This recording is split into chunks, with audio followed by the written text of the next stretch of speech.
आइए छात्र, पहला प्रश्न, आर्य शब्द का शाब्दिक अर्थ क्या होता है? तो आर्य का अर्थ श्रेष्ठ जन या उच्च कुल होता है, जो आपका डी नंबर पर चॉइस है। आर्य आए कहाँ से थे? अगला क्वेश्चन है तो मध्य एशिया से आए थे, सी नंबर।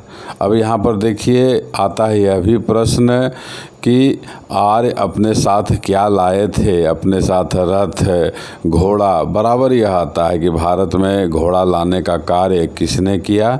तो आर्यों ने किया।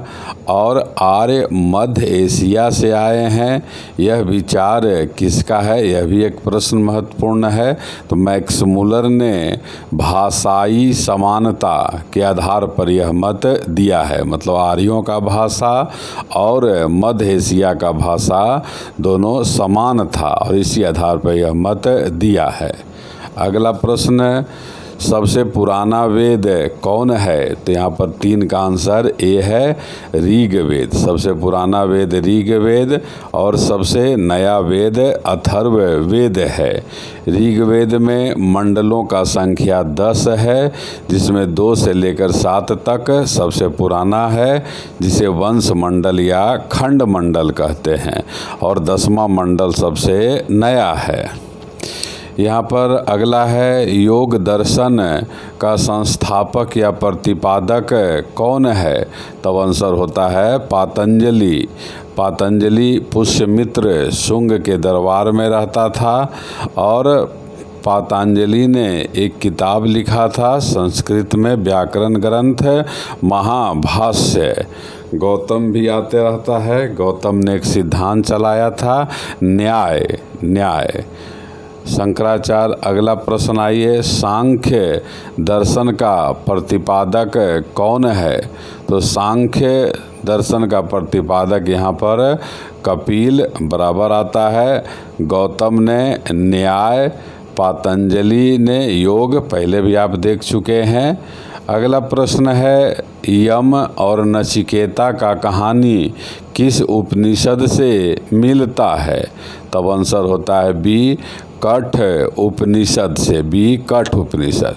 उपनिषद से कुछ क्वेश्चन याद कर लीजिए। उपनिषद का अर्थ होता है गुरु के समीप बैठकर अध्ययन करना। सबसे बड़ा उपनिषद कौन है? बृहदारण्यक उपनिषद है। सबसे छोटा उपनिषद कौन है? मांडुक्य उपनिषद है। सत्यमेव जयते का उल्लेख मुंडको उपनिषद में मिलता है। अगला प्रश्न आइए, गायत्री मंत्र का रचना किसने किया था? तो आंसर ए है, विश्वामित्र ने।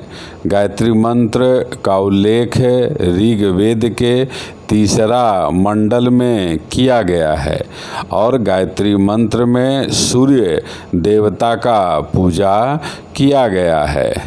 अगला प्रश्न है, आर्य भारत में सर्वप्रथम कहाँ बसे थे?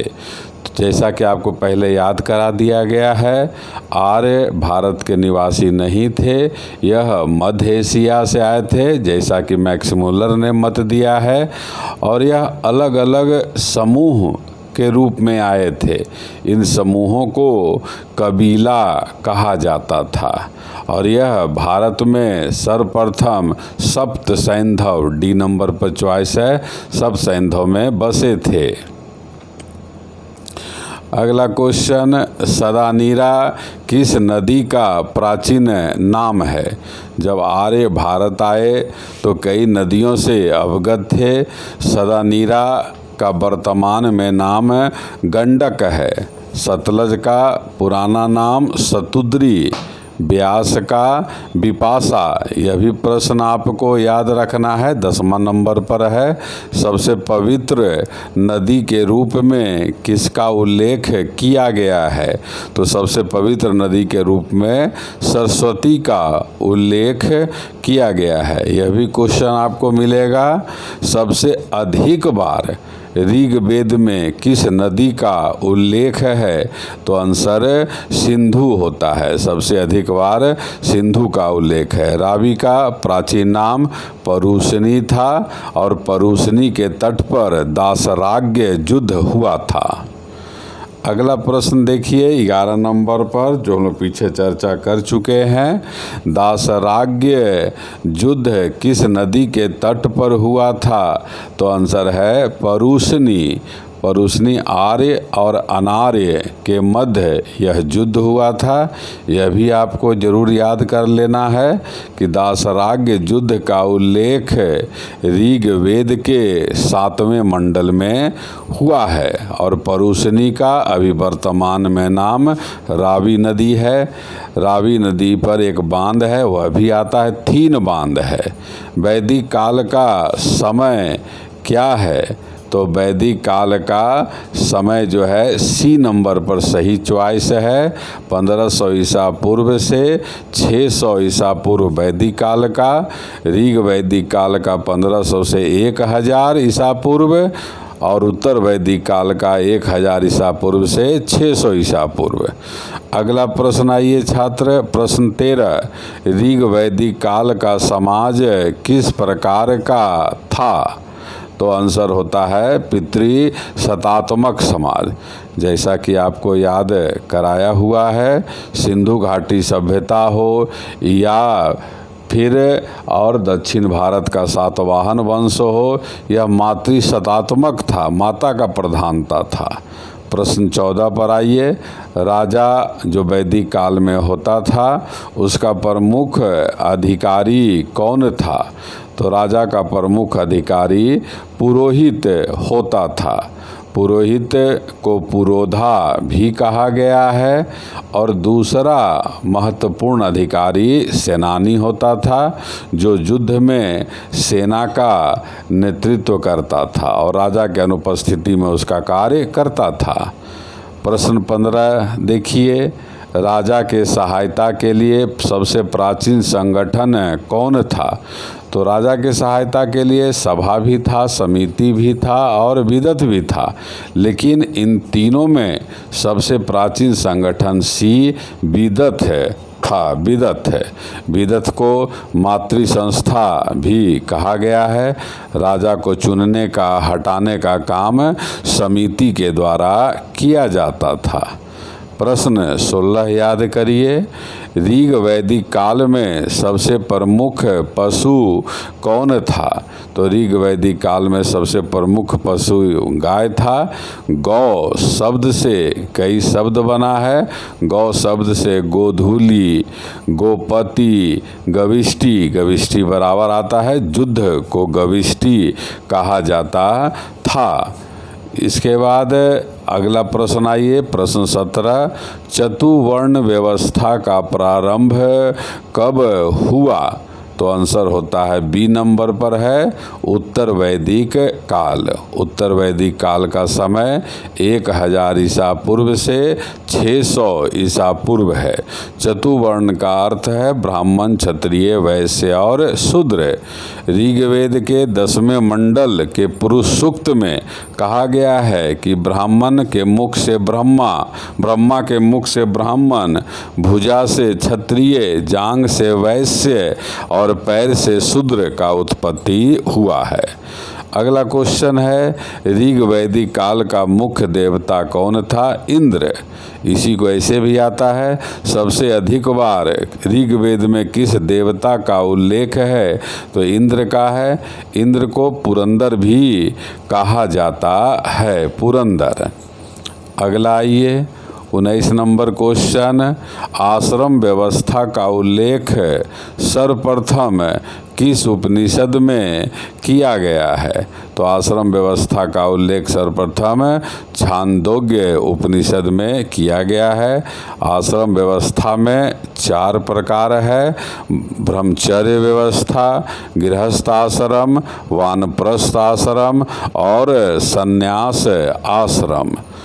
प्रश्न 20 याद करिए। अपहरण करके कन्या का विवाह किस पद्धति में होता था? तो प्रश्न 20 का आंसर ए है, राक्षस विवाह। यह भी आता है क्वेश्चन कि अपहरण करके कन्या का विवाह या राक्षस विवाह किस वर्ण में प्रचलित था, तो आंसर होता है क्षत्रिय वर्ण में। गंधर्व विवाह भी बराबर आपको मिलेगा, प्रेम विवाह को गंधर्व विवाह कहा गया है।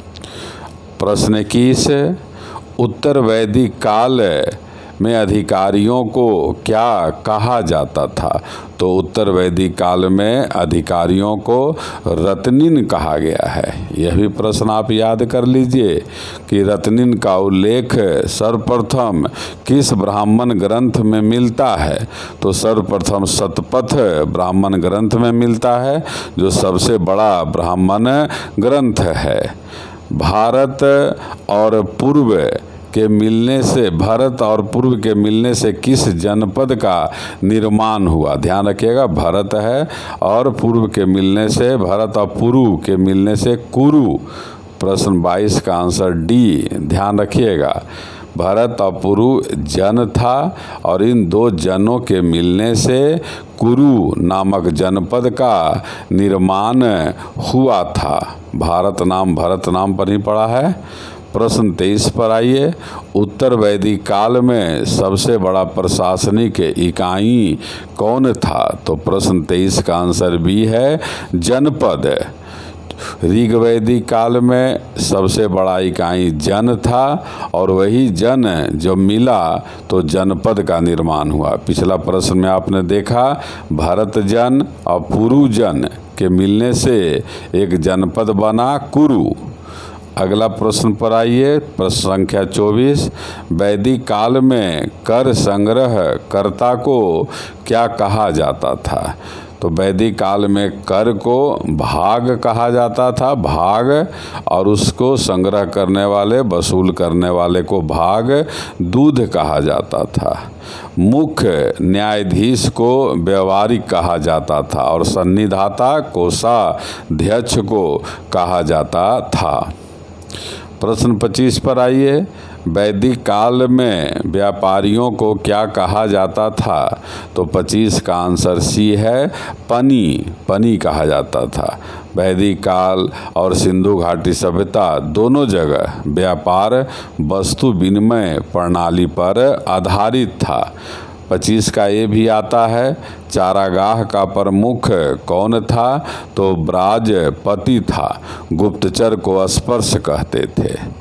प्रश्न 26 याद करिए, उत्तर वैदिक काल में प्रमुख देवता कौन था, तो 26 का आंसर बी है प्रजापति।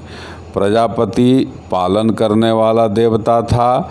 प्रजापति को हिरण्यगर्भ भी कहा गया है। सोम वनस्पतियों का देवता था। अश्विन चिकित्सा का देवता था। सूर्योदय का देवता उषा।